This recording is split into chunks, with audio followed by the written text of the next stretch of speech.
o meu nome é Marisete, sou nordestina de 54 anos e vou relatar a vocês o que aconteceu em minha vida e o meu contato com o mundo sobrenatural. Quando eu tinha 19 anos, eu conheci um rapaz e logo começamos a namorar. Eu estava perdidamente apaixonada por ele e não demorou muito para noivarmos e casarmos. Tudo ocorreu dentro de 2 anos. Eu estava vivendo um sonho. O meu esposo era muito carinhoso e apaixonado por mim. A nossa felicidade estava quase completa, só nos faltava um filho. O meu marido, nessa parte, ele discordava de mim. Por não termos uma casa própria e ganharmos pouco, ele achava melhor evitarmos uma gravidez tão cedo. Porém, eu estava decidida a ser mãe. Então, eu tomei uma decisão. Eu parei com o remédio anticoncepcional e não o avisei. Eu sei que eu agi errado, mas eu queria muito ser mãe. E não demorou muito, o meu sonho se realizou. Eu fiz um teste de sangue e eu estava grávida. Eu queria muito explodir de tanta felicidade. Eu logo comecei a sonhar com o nosso bebê, a programar o quartinho e coisas do tipo. Porém, eu precisava contar ao meu esposo. E assim, eu fiz. Eu tinha muita esperança que ele mudasse de ideia, mas como já esperava, a reação dele não foi das melhores. Ele começou a me xingar e disse que eu havia tomado a decisão sozinha. Portanto, eu criaria o nosso filho sozinha, que ele iria sair de casa e coisas do tipo. Eu caí em prantos, pedindo, implorando para que ele não fosse, mas ele foi. Ele saiu de casa levando apenas as suas roupas e me deixando sozinha. Eu entrei em desespero, pois eu não sabia o que faria para pagar as despesas da casa sem a ajuda dele. Eu trabalhava como costureira, mas a minha renda jamais daria para arcar com todas as contas, e ainda uma criança. Eu pensei então em voltar para a casa de meus pais, que ficava na cidade vizinha. Então eu peguei todas as minhas coisas e voltei para lá, deixando para trás o meu sonho de uma família feliz. Nada para mim importava mais do que aquela criança que crescia em meu ventre. Meses se passaram e eu já havia conseguido uma clientela lá nas redondezas da casa de meus pais. Eu continuei então ganhando a vida fazendo costura para fora e com esse dinheirinho eu ajudava os meus pais na despesa da casa. Não demorou muito e chegou o tão esperado dia de meu filho vir ao mundo. Eu me preparei e os meus pais me acompanharam até a maternidade. Depois de horas de trabalho de parto, eu dei à luz a um menino forte e saudável. Nossa, eu não poderia estar mais feliz. Toda a minha felicidade se resumia em meu filho Vitor. Eu cheguei a mandar recado para o meu ex-marido que o menino tinha nascido, mas ele ignorou e nunca apareceu para conhecer o filho. Até que um dia Vitor amanheceu doente. Ele estava com uma febre muito alta e dor na cabeça.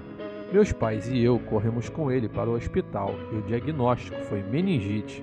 Os dias foram passando e Vitor foi só piorando, até que o pior aconteceu. O seu corpinho não resistiu e ele faleceu. A dor de perder um filho é surreal. Eu entrei em depressão e tentei me matar. Os meus pais, coitados, sofreram tudo junto comigo.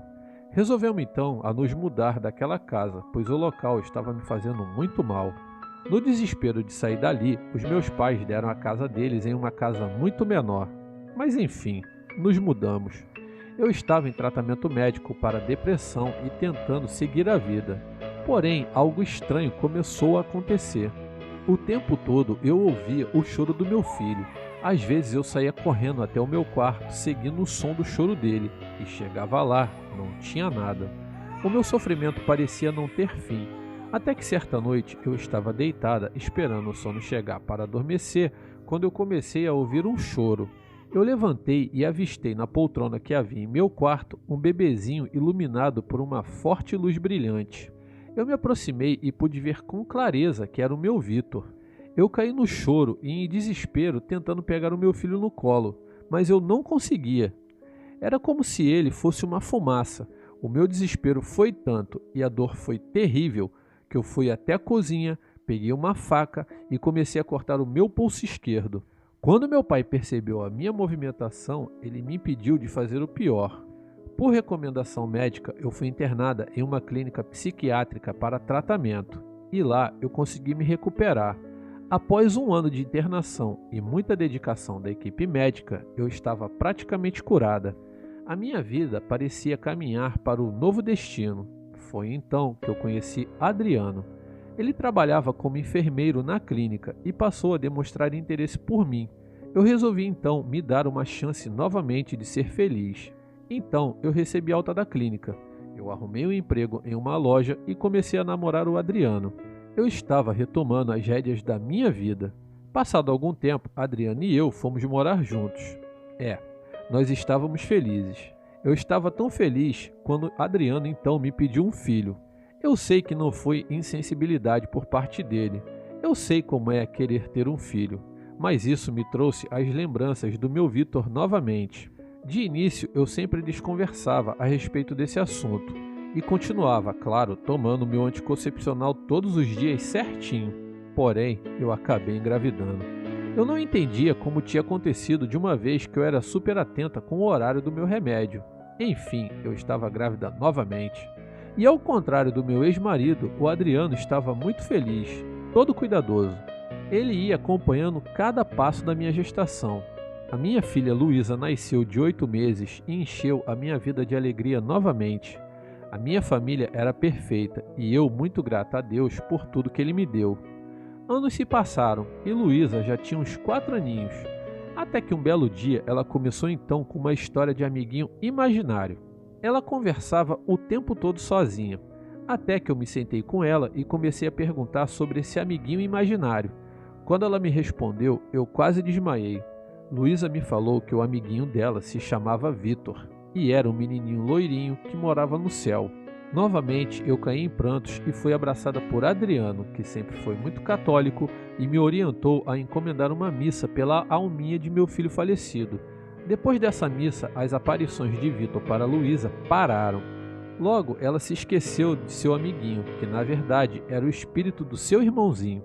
Hoje, ao conversarmos, ela se recorda dessa situação. Eu até acredito que no final o seu irmão seja na verdade o seu anjo da guarda. Bom, amigos e amigas, essa é a minha história de vida. O convívio que tive com o espírito do meu pequeno anjo que partiu e deixou um buraco imenso em meu coração, mas que hoje eu tenho a certeza de que ele está aqui entre nós, protegendo e cuidando de sua irmã caçula. Agradeço ao canal Histórias de Terror por contar a minha história e uma boa noite.